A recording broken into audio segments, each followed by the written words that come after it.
Here's a super simple and tasty pizza dough recipe that only needs 6 ingredients and no special flours.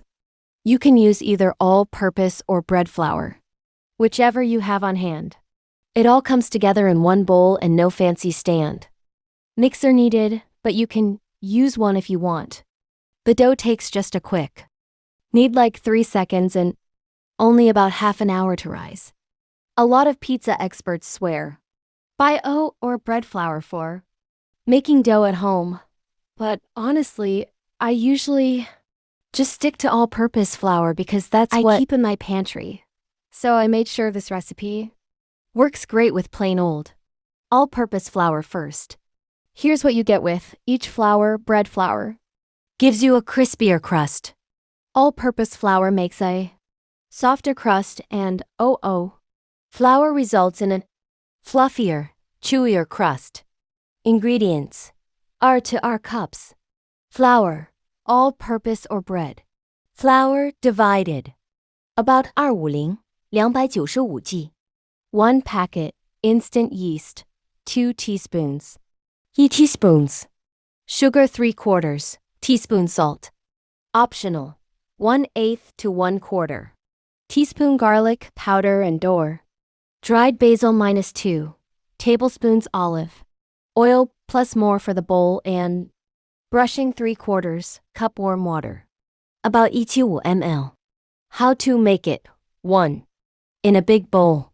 Mix 1 cup 125克 of flour with the yeast, sugar, salt, and if you want, garlic powder and basil. 2. Pour in the olive oil and warm water, then stir everything together really well with a wooden spoon. 3. Slowly add another cup, 125 grams of flour.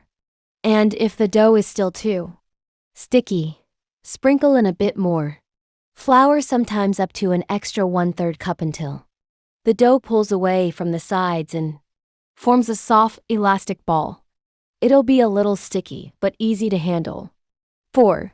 Drizzle some olive oil in a clean big bowl and use a pastry brush to spread it around the sides. 5. Lightly flour your hands, shape the dough into a ball and place it in the oiled bowl. Roll it around so it gets coated with olive oil. Cover the bowl tightly with plastic, wrap, and put it somewhere warm to rise. 6. Let the dough rise for about 30 minutes or until it doubles in size. If you're baking right away, go ahead and preheat your oven to 425 degrees Fahrenheit, 215 degrees Celsius, so it's ready. 7. When the dough has risen, gently press it down with your hands, move it to a floured surface and knead it a few times, 3 to 5 kneads, until smooth. 8. Shape the dough into a 12-inch circle, using your hands or a rolling pin. 9. Place the dough on a pizza pan, lined with parchment paper. Pinch or fold the edges to make a crust. 10. Drizzle about a tablespoon of olive oil over the top and brush it all over the dough, including the crust. 11. Use a fork to poke holes all over the middle to stop bubbles from forming while baking. 12. Add your favorite toppings. Check the notes for a quick 5-minute pizza sauce recipe. And bake in the preheated oven for 13 to 15 minutes until the toppings look golden. Slice and enjoy.